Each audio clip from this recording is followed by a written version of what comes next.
A lot of fitness girls want to start their own activewear brand, but they don't know where to get started or how to get manufacturers. I've been there, I've done that, and this video will give you everything you need to know about negotiating with manufacturers, getting your business name set up, starting to make your first sales. I've had a lot of mistakes in my journey, but I cracked the cheat code so you don't have to. And in this video, I'm going to tell you everything that I wish I knew before I got started. I'm going to teach you how I went from $0 to $18,000 a month selling activewear online. I wish I knew before I got started.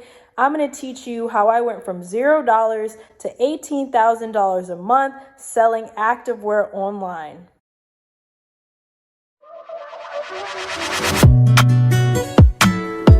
Don't play with it, don't be dishonest. Still not understanding. For those of you that don't know me, my name is Quinice. I'm a full-time social media marketer. I'm also a world traveler. I'm trying to break into the travel influencing industry. That's why if you look at some of my videos, I have some really good travel reviews, travel vlogs. But if you want some more lifestyle content like this, talking about business, talking about travel, talking about, lifestyle and different food recommendations, go ahead and hit that subscribe button right now. I don't want to talk your head off, so I'm just going to dive right into it. I took some notes on some of my key points. I actually have an ebook that I dropped on some of this information. I'm going to link my ebook below if you want to purchase that. But here are some of the key points for my ebook. So first, I want you to get started by, of course, just picking a name for your activewear brand, right? Like, what are you going to call it? You want to make sure that when you find this name, that other people don't have the name and that they're not using it. So Google the name, search it on your government website. Just make sure that, there's not somebody already using that name. You don't want to run into those issues later down the line. And yeah, you want to pick something unique to you that really represents you and why you decided to start the brand.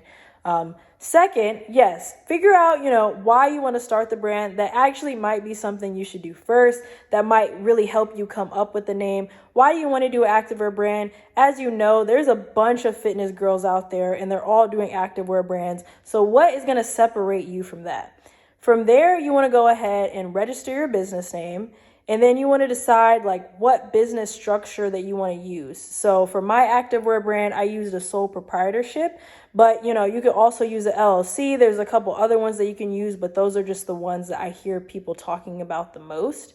And from there, you want to get your EIN number on the IRS website, irs.gov. I'm going to link all this below. So the harder part of all of that, I feel like, is definitely the manufacturers, right? So once you have the business name and you have all that registered, I really feel like that's part of the easy part, because when you know why you want to do something, I feel like the business name comes a little bit easier to you. But I want to tell you now, when I was coming up with my name for my activewear company, I want to say it took me 3 months. Do not waste that much time. Do not take that much time on the name. I feel like it's holding you back. Obviously, you want to pick a name that you're proud of, but don't let it make you stagnant for 3 months or more. You don't have to be a perfectionist. You know what I mean? If you end up wanting to change the name, you possibly could do that. So it's not a huge deal, but just make sure, of course, you do want to pick a name you like. So I'm not saying to rush the name at all. Just don't do what I did. Don't take 3 months to do it. So let's get back to finding the manufacturers, right? So this is super important. I feel like a good way to go about finding the manufacturers is using a website called Alibaba. That is what I used. Check them out. I'm going to link them also below. All the links will be below. So I recommend going on Alibaba and narrowing it down to 15 to 20 manufacturers that you really like their stuff, right? Save them and make sure you label, when you're saving things to the different folders, make sure you label your folders. That's another place where I went wrong. I should have had them all labeled, should have had sports bras in one, leggings in another, instead of just trying to mesh everything together. But anyway, pick 15 to 20 manufacturers that you think you really like what they have, and then do a deep dive into their company. Go all through their websites, look at their ratings, look at their reviews, look at how long it takes them to ship, look at their shipping prices, look at the product costs, look at the minimum amount that you have to order, the maximum, how long overall is the whole process going to take, and definitely make sure you look at the reviews. I think one of the most important things to make sure you pay attention to is how long it takes the product to ship. That is another place where I went wrong. One time I did not look, and it's I thought that I saw something on there that said that it shipped in 2 weeks, but long story short, I did not do a deep enough dive, and it ended up shipping in 2 months. It was crazy. And I had to deal with the consequences of that. So if you're not ready to be crying on the couch about certain mistakes or your manufacturer messing up or you messing up, this e-com, this is not the place to go. This is not where you want to go. But if you're ready to be resilient and, just be super passionate and keep holding on to why you do what you do, this is definitely going to be for you. So yeah, that happened to me. It took them 2 months to ship the stuff, and it was absolutely terrible. I remember I messaged them and was like, hey, what happened? And they was like, oh, you picked the wrong shipping method. The shipping method that you picked was this, and it takes 2 months. But there was another shipping method that would have taken 2 weeks. And it was okay, I would have wanted that one. But anyway, that was on me. Apparently I picked the wrong one. But from then on, I never did that again. So when you're finding your manufacturers, you're writing these things down, right? You want to take notes. You don't want to just try to remember this stuff. You want to write out all these people's shipping times, etc., minimum quantities, reviews, and then start breaking it down. So you started off with 15 to 20 people. Now you're going to break that down to 10 manufacturers, break that down to 5, and then maybe just focus on having 3 to 5 manufacturers. And I would recommend having a cushion of having 3 to 5 manufacturers, because that was another place that I went wrong. I only had 1 or 2 manufacturers I picked. And then when the pandemic had happened and things went left, I lost all my manufacturers, and the company took a huge hit from that. So I feel just making sure that you always have backup manufacturers that you've built good relationships with. And then, so when you're getting started talking to these manufacturers on Alibaba, you want to make sure if you have certain questions that you're not finding the answer to, go ahead and just shoot them a message, start chatting with them. Build a good relationship with them, because over time, these are people that you're going to be spending thousands of dollars with. So you definitely want to get to know them, and you want to build that trust. Another really good thing about building that trust is, I remember one time I put in I want to say it was a $5,000 order for some activewear. And I thought that this money had hit my account. I guess it didn't. So when I tried to put the order through, it did not end up going through, but I needed this order by a certain date, and the money was going to hit my account in a few days. And I had built such a good relationship with the owner of the manufacturing company that he was like, hey, look, no worries. We're going to ship the product anyway. We're shipping it out, no money down. Just send us the money when you get it. And a couple of days went by, and I sent them the money. And we built that relationship where he trusted me to send the money, because I had already been spending thousands of dollars with him. So, build those relationships. Relationships are key to everything in life. I feel also when you're messaging people on Alibaba, there's a possibility that there could be a slight language barrier. So also keep that in mind when you're asking certain questions. And then really just, you have to be slightly skeptical, but trust the reviews. So sometimes I had submitted some orders to companies that I felt I could trust them. And if they did not ship by a certain date, if they didn't ship by the date that they said that they were going to ship, or anything just seemed off, boom, I'd cancel the order immediately. And that's something that I really like about Alibaba. They do let you cancel the order. And when it comes to selling stuff on Alibaba, not selling on Alibaba, when it comes to the products that are being sold on Alibaba, there is a huge wide variety. Look through all of that activewear and find the stuff that is either super unique and cute, or find the stuff that's already working. If you see other activewear brands that have the style clothes that are selling, find those in different colors. You don't have to reinvent the wheel. Maybe do a couple little adaptations to it. Of course, you want to add your logo to it, which that is a whole nother story, adding your logo to it. We'll get there. But yeah, just try to stand out if you can. And what's really going to separate you from the other activewear brands is you as the founder, just being yourself and really telling your story about why you decided to get started doing what you're doing.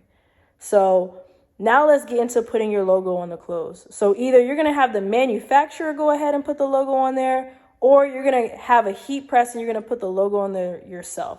For me, I was pressing the logo on there myself because I did not want to pay the manufacturers to do it. Obviously, I ended up changing my mind about that after spending 5 hours pressing logos on all of the clothes by myself and messing up some of the outfits, right? Because I'm learning how to press logos on there. So a couple of them got messed up. And remind you, activewear is expensive. It's not like some t-shirt company. So when you mess up pressing that, that logo on there, $60 gone, $70 gone right there. So that's a really big deal. So I recommend, if you have the money, going ahead and just having the manufacturer put your logo on there. Just ask them about that, when you message them. So next after that, of course, you want to pick your budget. Like, how much money are you looking to invest in this first round of activewear? How much do you need to price the activewear to actually make sure that you are pricing it at a point where you are still going to be making money? Figure out the shipping pricing for everything. And then you want to go ahead and get your website up and running. So you can either go to Fiverr and pay someone else to go ahead and put your website together, or you can do like me. I was a DIY girly and I built my own website. I used Weebly, but there's also Wix, there's GoDaddy, there's Squarespace, there's Square. So there's a bunch of different website platforms that you can use. Just Google the best one that works for you. Oh, and there's also Shopify. Shopify integrates with a lot of other websites. So that's also a really great recommendation of a website you can use. I think Canva even has like its own website platform. Yeah, I'm pretty sure it does. I'm not sure if you can sell anything on there, but definitely check out Canva's website platform too. And once you have your website up, okay, you want to focus on like what platforms you want to market this on. If you already had some content going, I would have suggest like start marketing before you even get to this point, just telling people what's coming, maybe even just talking videos or telling them about your mission. So then you want to pick like which platforms you want to focus on. I know for me, I focused on Instagram and I focused on Facebook.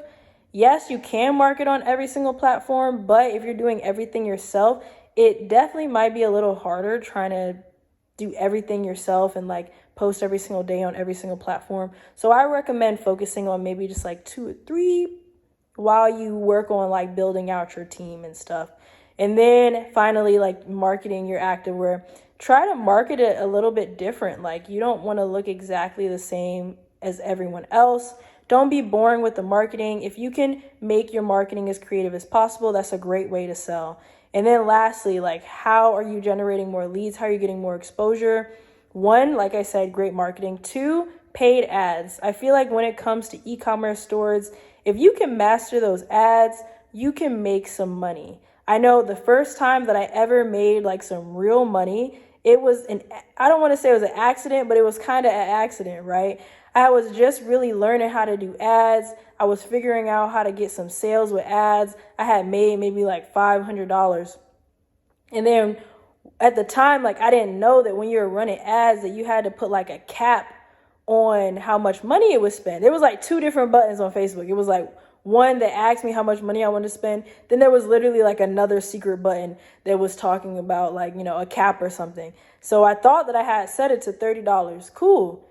Woke up one day and it took like $500 out of my account, and I didn't even have that much money at the time. So I was like, oh my gosh, they took $500. Like, what do? I was like messaging Facebook, and to no avail. They did not hit me back. And that was the first time, boom, like in the next following week from the ads running, I ended up making like my first $5,000. And I was like, oh, snap. Okay. I need to invest more money in these ads. So don't be afraid to put money in ads. But of course, you want to test the ads first. Try putting smaller amounts into each ad while you figure out which ad you should put more money into. And soon I will do more videos about like how you can run those ads and how you can set those up. This video, I just want to help you get started and start like actually preparing yourself to launch your brand. So if you have any questions, definitely feel free to put it in the comments. I have more videos where I will be talking about this. Follow my Instagram as well, vibing_always. Follow my TikTok, which is Let's Travel. Thanks for watching my video, and if you want to see more videos like this, go ahead and hit that subscribe button. Don't play with it, don't be dishonest. Ay, still not